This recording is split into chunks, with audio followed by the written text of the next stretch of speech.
নমস্কার বন্ধুরা, দীপাস কিচেনে আপনাদের সবাইকে স্বাগত। আজকে আমি জিলিপি বানাতে যাব। তো চলুন আমি কিভাবে জিলিপিটা বানাই দেখে নিই। আমি এখানে বেসন নিয়ে নিয়েছি। বেসনের মধ্যে আমি একটু নুন দিয়ে দেবো। নুন দিয়ে আমি এটাকে ভালো করে ফেটিয়ে নেব। অনেকে এটা বিউলির ডাল দিয়ে বানায়, তো আমি বেসন দিয়েই বানাচ্ছি। দেখুন অল্প অল্প করে জল দিচ্ছি, আমি দিয়ে এটাকে ভালো করে মেখে নিচ্ছি। যদি অল্প অল্প করে জল দিই তাহলে ভেতরেতে দানা দানা ভাবটা বেসমের থাকবে না। একটু ফাটিয়ে নিই, তারপরে আমি আবার জল দেবো এর মধ্যে। দেখুন একদম সফট করে আমি এটা করে নিয়েছি, একটুও কোনো দানা ভাব নেই।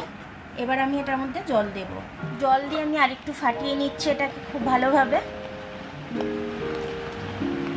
এটার মধ্যে যত আমি এইভাবে ফেটাবো তত হাওয়া ঢুকবে, তত জিনিসটা সুন্দর হবে, খেতে ফুলবে। দেখুন কত সুন্দর বেসমের কালারতে সাদা ভাবটা এসে গেছে। জিলিপির জন্য এই ব্যাটারটা একদম ঠিক আছে। এর থেকে পাতলা আর আমি করব না। আর সোডা কিংবা বেকিং পাউডার কিছুই দিইনি, তার জন্য এটা ইনো দিয়ে দিলাম। একটু জল দিয়ে দেবো ইনোটা অ্যাক্টিভ হওয়ার জন্য।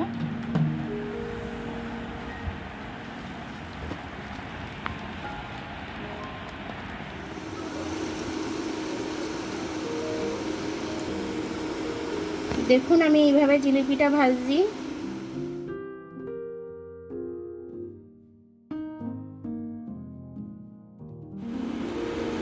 দেখুন আমার জিলিপিগুলো হয়ে গেছে। আমি তুলে এটা এখন রেখে দেবো, একটু চিনি শিরার মধ্যে পরে দিয়ে দেবো। এইরকম করে করে আমি সব কটা দিয়ে দেবো।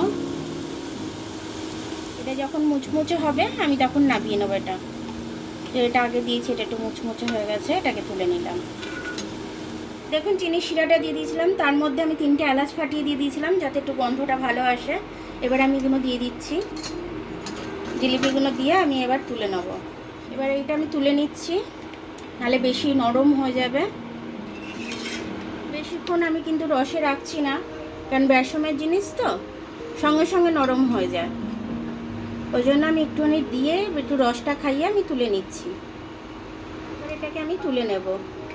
উল্টে পাল্টে আমি ভালো করে রসটা খাইয়ে নিয়েছি, এবার তুলে নেব। দেখুন আমার মেলার মতো পুরো জিলিপিগুলো হয়ে গেল। বেশিক্ষণ সময়ও লাগেনি, আধ ঘন্টা মতো লেগেছে আমার। সন্ধেবেলা টিফিনে কেউ যদি মিষ্টি মিষ্টি এই বর্ষাকালে খেতে চায় একটু করে দেবেন, ভালো লাগবে তাদের খেতে। তো আপনাদেরও ভালো লাগবে। জিলিপি কার না ভালো লাগে, সবারই ভালো লাগে। জামাই ষষ্ঠী আসছে, জামাই ষষ্ঠীর উপলক্ষ বানিয়ে জামাইদের খাওয়াতে পারবেন। তো আমার ভিডিওটা দেখার জন্য অনেক অনেক ধন্যবাদ। আমার ভিডিওটা যদি আপনাদের পছন্দ হয় তাহলে লাইক, সাবস্ক্রাইব, বেল আইকনটা একটু করে দেবেন। আর যদি ফেসবুক থেকে দেখেন তাহলে লাইক আর ফলোটা একটু করে দেবেন। আবার কাল দেখা হবে নতুন রেসিপির সাথে। ততক্ষণ আপনারা ভালো থাকবেন, আমি আসছি।